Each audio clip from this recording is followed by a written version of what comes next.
माता जगदंबा शक्तिदायिनी, साथ ही स्वर्णकार समाज के आराध्य देवत संत शिरोमणि महाराज, इनके चरणों में सादर नमन।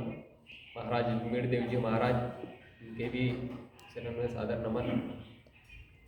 समाज के सभी गणमान्य नागरिक, माता, बंधु, भगिनी जो इस मेरी वार्ता आप तक जो पहुँच रहे, उन सभी को मेरा प्रणाम। और सबसे पहले धन्यवाद आदरणीय अध्यक्ष जी, जिन्होंने मुझे इस कार्य के लिए चुना, इस कार्य के लायक समझा। इसके लिए मैं उनका सबसे पहले आभार प्रकट करता हूँ।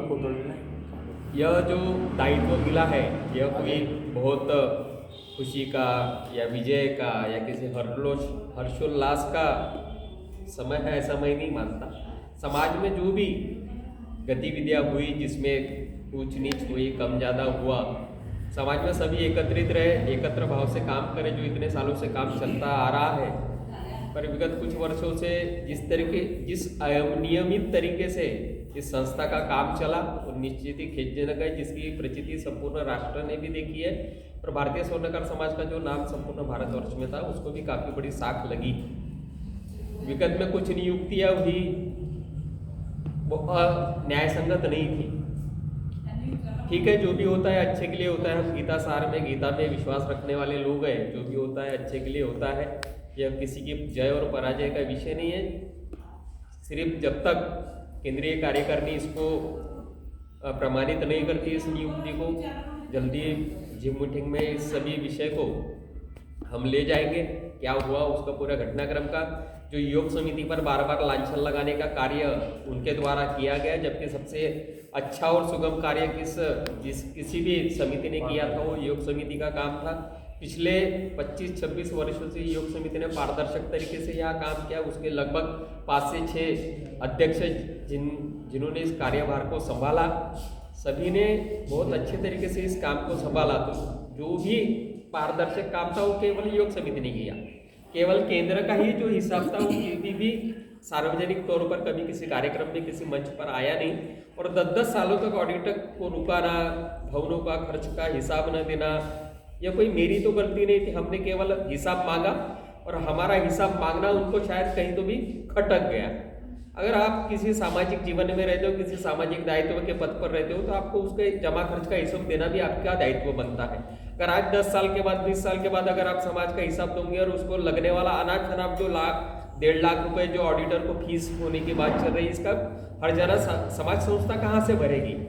क्या समाज संस्था इसके लिए दायित्व है कि आपके द्वारा किए गए अनर्गल कार्यों से जो देरी हुई, विलंब हुई, इसके लिए समाज जिम्मेदार नहीं है? इसके लिए आप जिम्मेदार हो। जो भी खर्चा इस सब कार्य को लग रहा है, यह समाज न देते हुए आप अपने जेब से भरोगे, ऐसी व्यवस्था समाज में करनी चाहिए। क्योंकि यह गलती आपकी वजह से समाज पर भुगतना पड़ने वाला है।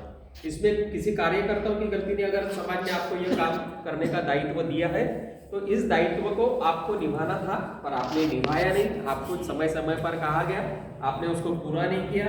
हमारी किसी से कोई बैर नहीं है, सभी समाज के लोग हैं, जिनके हाथ से हो जाता है, इंसान है, गलतियां हो जाती है।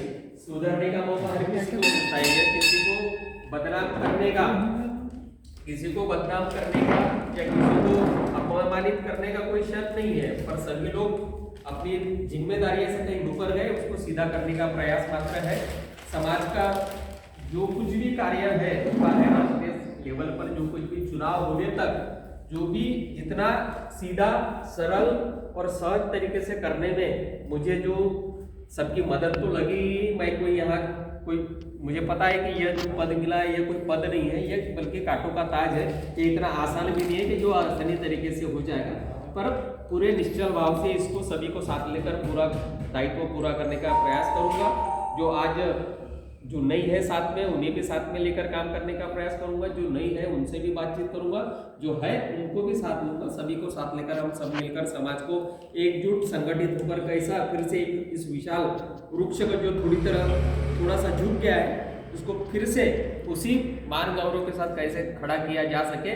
और समाज को एक सूत्रों में बांधने का प्रयास कैसा होना चाहिए, इसको मैं पूर्णतः निष्ठा से पूर्ण करने का प्रयास करूंगा। और जो भी गलतियां हमारे माध्यम से भी कुछ हुई होंगी उसको भी मैं सबके सामने लाने का प्रयास करूंगा, और कोई अगर इसमें चूका है तो उसकी भी बातें आपके सामने पूरी निष्पक्षता से रखने का प्रयास करूंगा। और इन सब चीज़ों में सभी को अपनी बातों का करने का मौका मिलेगा, जो चाहे पक्ष में है जो चाहे विपक्ष में, सभी को अपनी बात रखने का पूर्णतया लिखित और अन्य किसी प्रकार से आप केंद्रीय कार्यालय को प्रेषित करना चाह सकते तो आप कर सकते हैं। आप सभी का इस सभी सुझावों में स्वागत रहेगा और अपने कार्यों को पूरा करने का प्रामाणिकता से प्रयत्न करूंगा। पुनः एक बार यहाँ पर सभी उपस्थित कार्यकर्ता का, साथ में आदरणीय कार्यवाहक अध्यक्ष जी का, विनायक करौली जी का, इन सभी का जो कि राष्ट्रीय संगठन सचिव है, पर कुछ गलत फहमियों के कारण कुछ हो जाती है अनियमितताएं, उस कारण कुछ गलत फहमी का शिकार होकर कार्यवाहक अध्यक्ष भी उसमें थोड़े से ये हो गए थे। पर जब जैसी जैसी यहाँ पर लोगों को हकीकत पता चलती है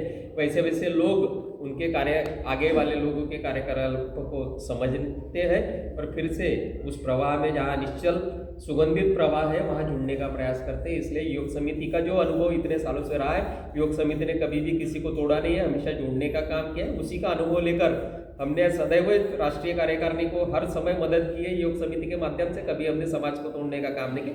हाँ, जरूर हमने भावना के आधार पर अपना संगठन बनाने का प्रयास किया, पर हमारी मन ने उस चीज को माना नहीं, हमने उस काम को कभी उसको आगे बढ़ाया नहीं, ताकि इस अपेक्षा में थे कि हम आज नहीं तो कल फिर से उसी प्रवाह में वापस आएंगे।